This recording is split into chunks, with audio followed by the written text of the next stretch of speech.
You are listening to Rooted to Earth, a SAE Innova podcast.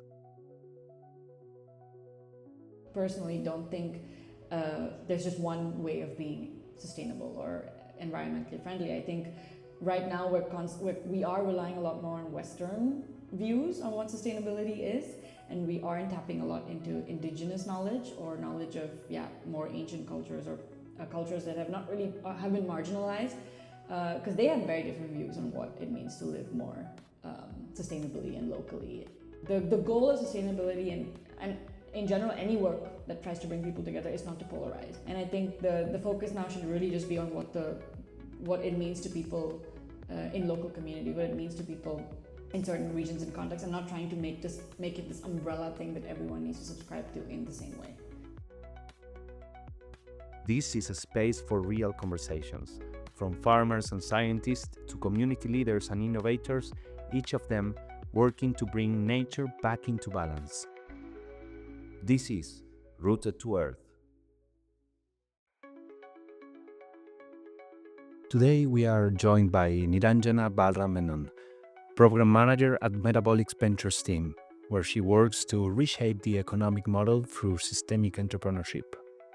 Originally from India and now based in the Netherlands, Niranjana brings a unique perspective to the intersection of sustainability, entrepreneurship, and system thinking.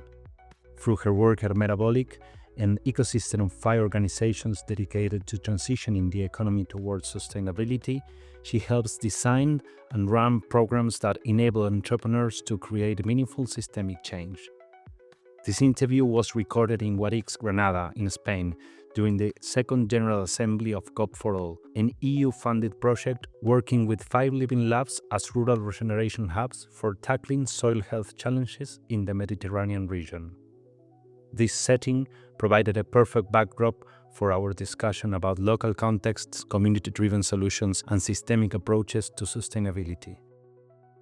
We are here in a lovely autumn day in Guadix in Spain, in the Second General Assembly of GOP4All project. How are you? Are you enjoying these days here? Yeah, it's amazing. I honestly wasn't expecting to like it this much. I've been to Spain only one time before, to Cartagena, and the landscape in Guadix and Granada is absolutely beautiful.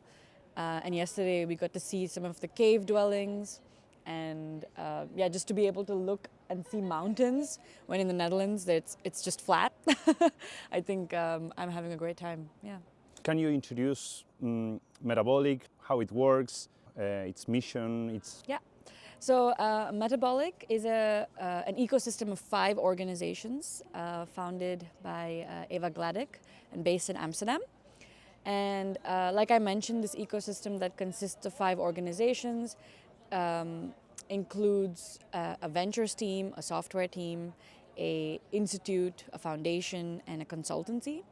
And our main mission or mandate is to utilize systems thinking to transition our current economy to a fundamentally sustainable and regenerative state. And the reason we believe that it's important to have these 5 different approaches with these 5 different organizations is because we need change and we need it now. And we also think with systems thinking, this model of holistically looking at a problem and a solution requires that we come at the problem from all angles, and our economy requires all these different types of solutions to then meet in the middle to actually, create this potentially new world that we could live in.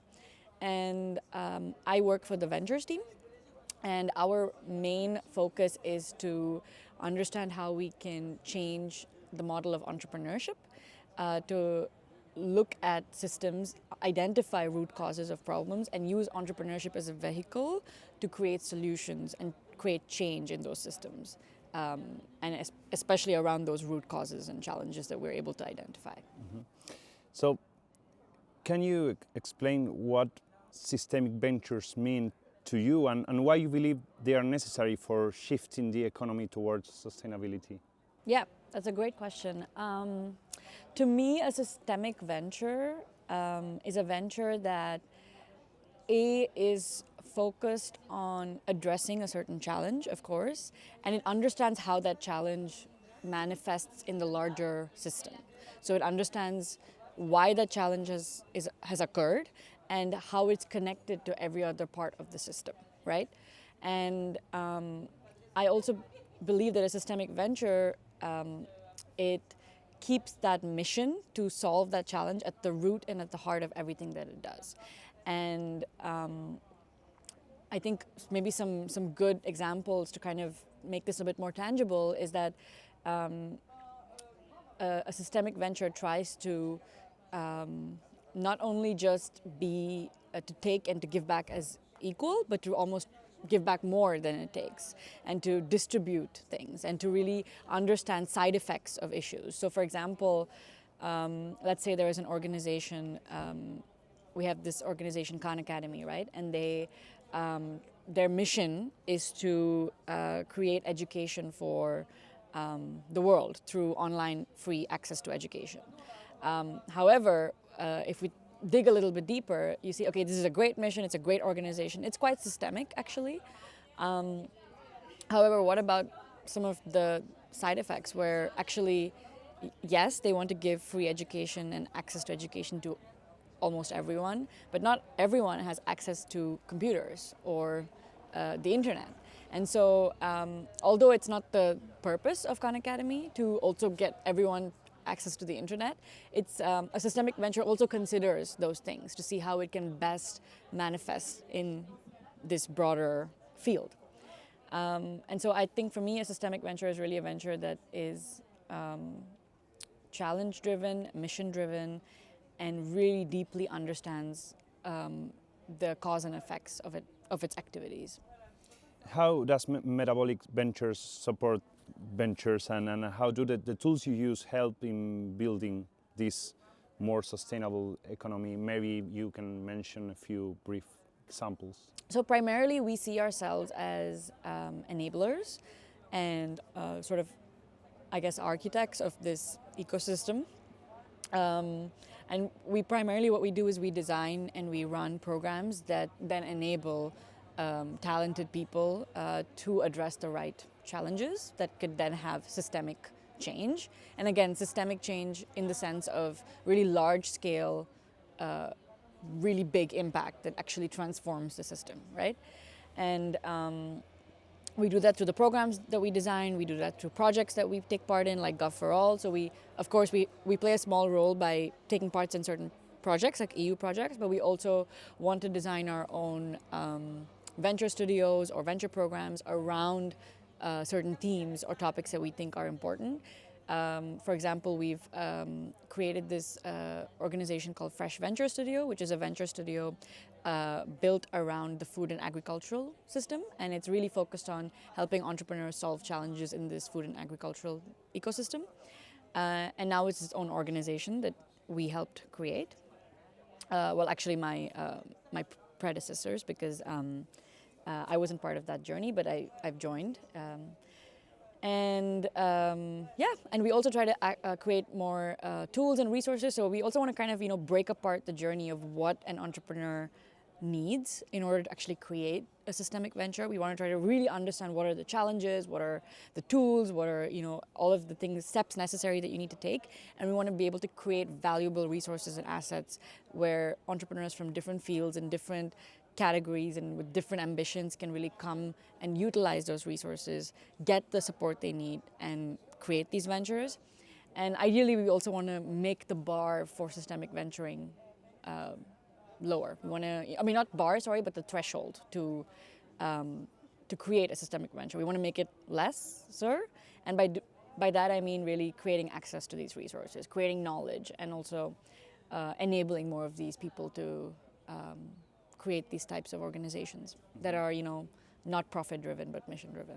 I was thinking yesterday here at this General Assembly, you did a kind of a workshop talking about how to think about a business model for, in this case, for living labs. And I suppose it's also challenging understanding that even the basics sometimes are difficult to address, just to define a business model or to define stakeholders or to define the challenges that every business could have. So it's daily work, trying to figure it out and not forget about the basics? I think the Gov4All project is an extremely amazing challenge, actually, because living labs are really, really complex systems in themselves, and actually enabling these different stakeholders to create a model that actually and sustains them financially and also helps them achieve their mission it's definitely a puzzle that we have to work out. I think with metabolic, how we see it is that, of course, very different types of stakeholders have very different needs, and of course our role is to coach and mentor, and that's why we utilize a combination of like more higher level resources that can translate across different typologies and needs of people and entrepreneurs, but then we can, and organizations, but also more tailored mentoring support that we can then really dive into it a little bit. And of course, we don't always have the capacity to do this one-on-one coaching, but we try to, when we can, do it to learn from it, like in Gov4All. And it's also another funny anecdote is that usually our role has been always to make more commercial people, let's say, a bit more hippie and a bit more not profit driven.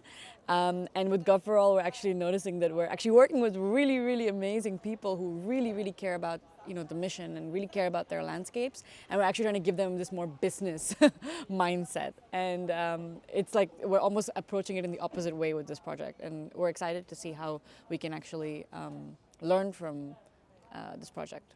When you're talking or working with entrepreneurs in different kinds of projects, in the collective thought, there is still the idea that being sustainable, it's something difficult to address, difficult to get to that point. I think it's very dependent on different contexts.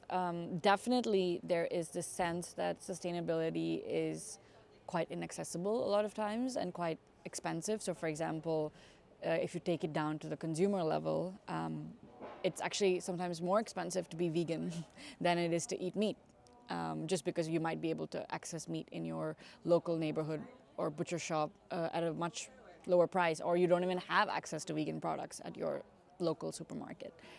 Sometimes it's harder to not consume plastic because plastic is so low cost to produce that it's easier to actually consume plastic products or products that have plastic packaging.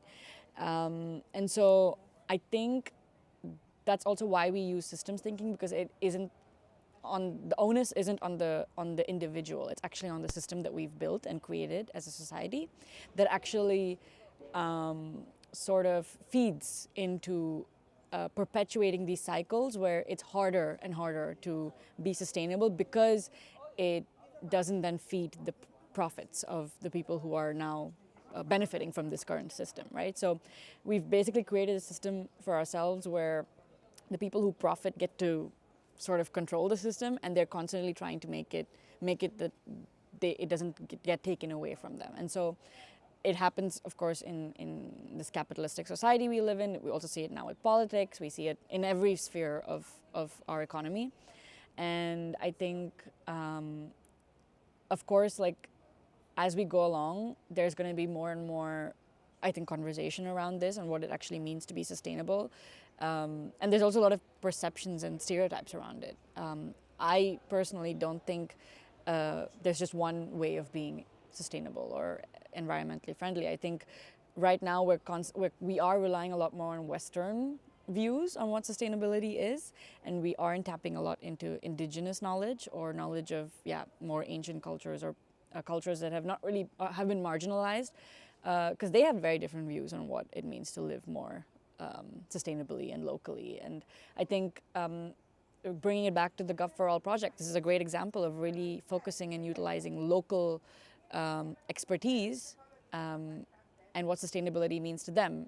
I'll finish the answer by bringing up a conversation we had yesterday where someone from the French Living Lab mentioned that the word regenerative, they actually have it has a very negative connotation in France.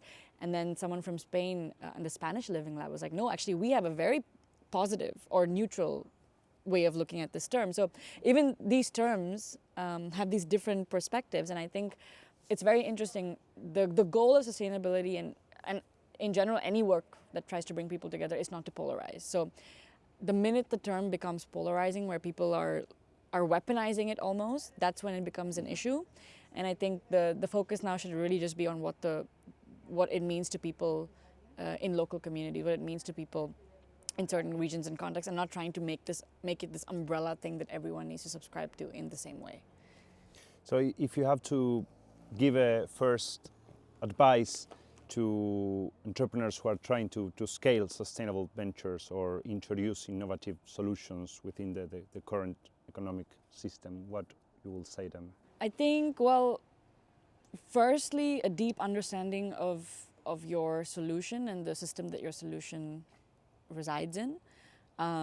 Whether let's say you have a solution in the agricultural space, like really having a great understanding of that system in your local context.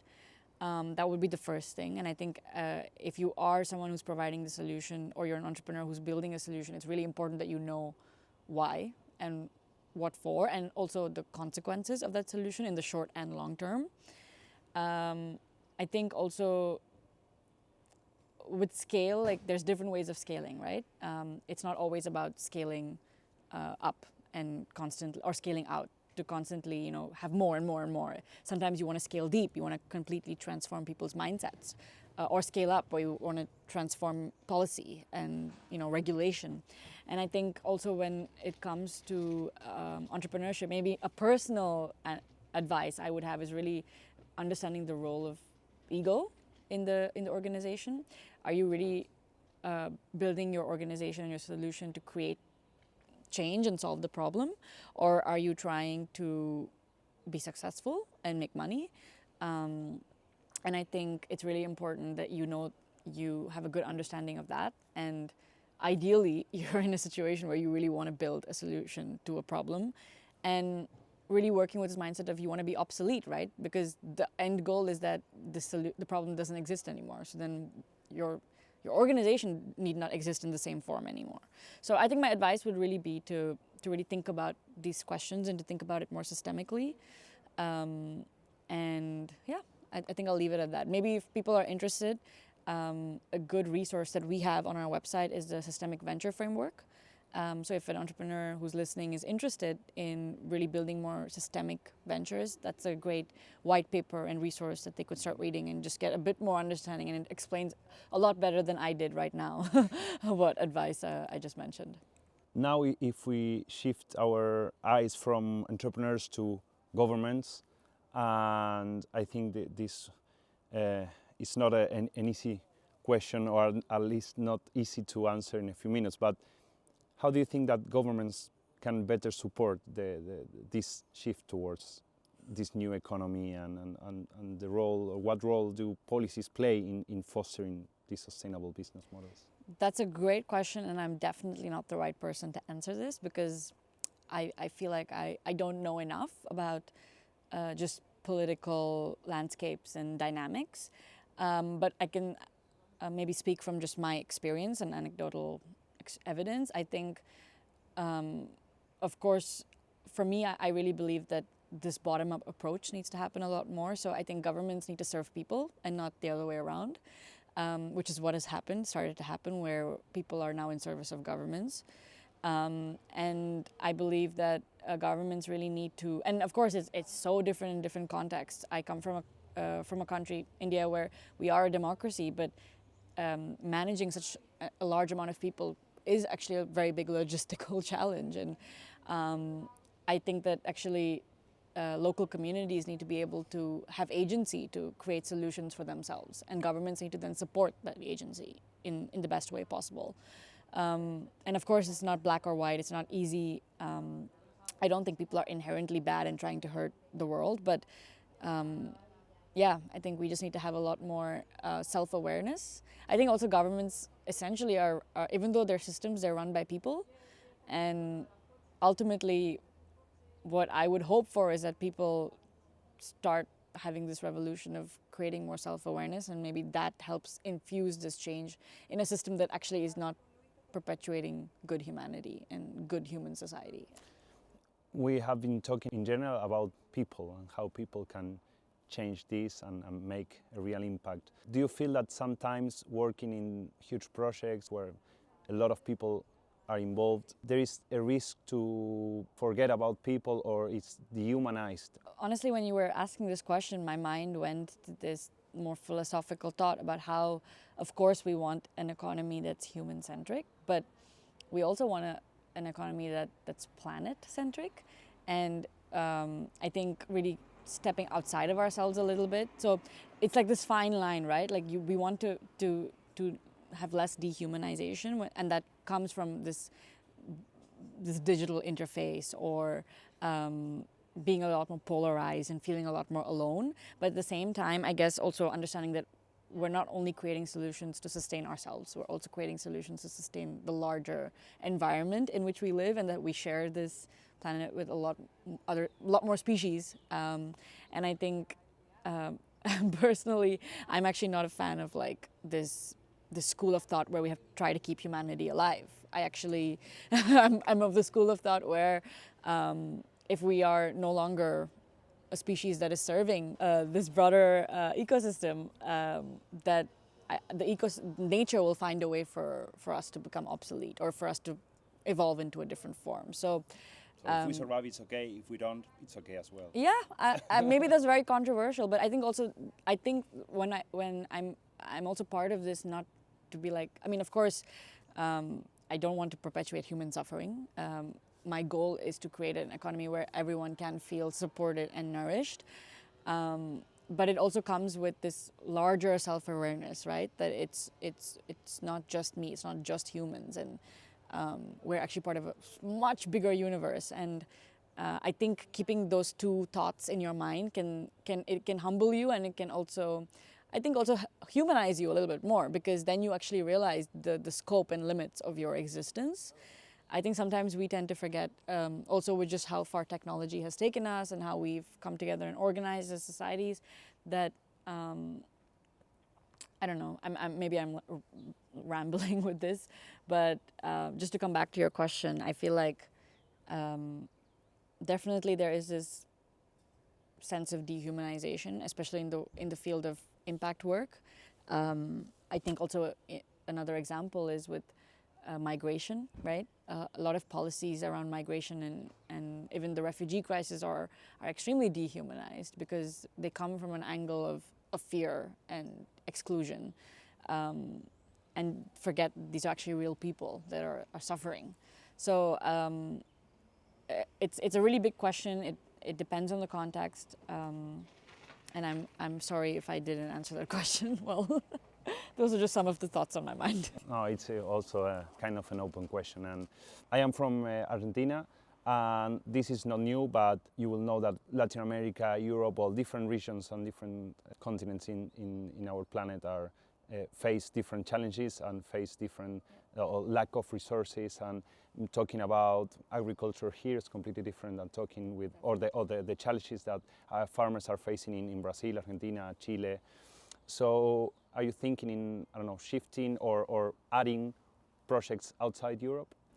Definitely. I mean, we have this internal understanding that, the Netherlands, for example, where we're based, it's a great place to work, because there is a lot of space for entrepreneurs to play. There's a lot of infrastructure that supports entrepreneurship in the Netherlands, where it's actually easier to create these initiatives. But actually, it's the global south that requires a lot more of this change, and especially if we're thinking about urgency and the fact that we need to create change now, and we need to actually, really create this transformation as soon as possible. It's these countries that have actually suffered at the hands of colonization and now even capitalism that require the most support and require the most intervention, and so I think we definitely want to expand. But of course, coming from this perspective that we're not this top-down approach where we're like, we know we've done this in the Netherlands, we know, and now we're going to do it in India, for example. I don't think that's our approach at all. It's definitely learning about local expertise in the region that we want to work with, and then being a partner, being a support, giving infrastructure and agency and support in the best way that we can, given the resources that we have, and enabling these people to do it themselves because they have more knowledge than us. So that's definitely our approach with working outside of Europe. Finally, is there anything you would like to share that we haven't covered yet, or anything you would like to highlight about the work you are doing? I don't really necessarily want to talk about only the work that we are doing. I think more just about the ethos of it is that, even yesterday, this conversation that we were having about how so many terms basically mean the same thing, like the new economy, the solidarity economy, regenerative economy, circular economy. Ultimately, they have the same ethos. And I think our goal is really just to bring this conversation to the forefront and bring more self-awareness into entrepreneurship and self-awareness into building organizations and showing that these new models can work and exist. And I think we're just really excited to be a part of Gov4All and to be part of such an inspiring group of people, and to learn about this region and about what is needed. I think our expertise really lies in the governance and the business model aspect, and so we're actually excited to see how we can merge these two expertises from our end and then from the end of the living labs, and to see how we can actually create these innovative models that potentially could transform the system. Well, thank you for your time, for being here with us in the podcast today, and I hope you keep enjoying this second General Assembly here in Guadix in Spain. Yeah, thank you so much, and great questions. I'm not sure if I adequately answered any of them. I hope I could give some perspective and some color to the work that we're doing. Yeah, thank you. This is Rooted to Earth,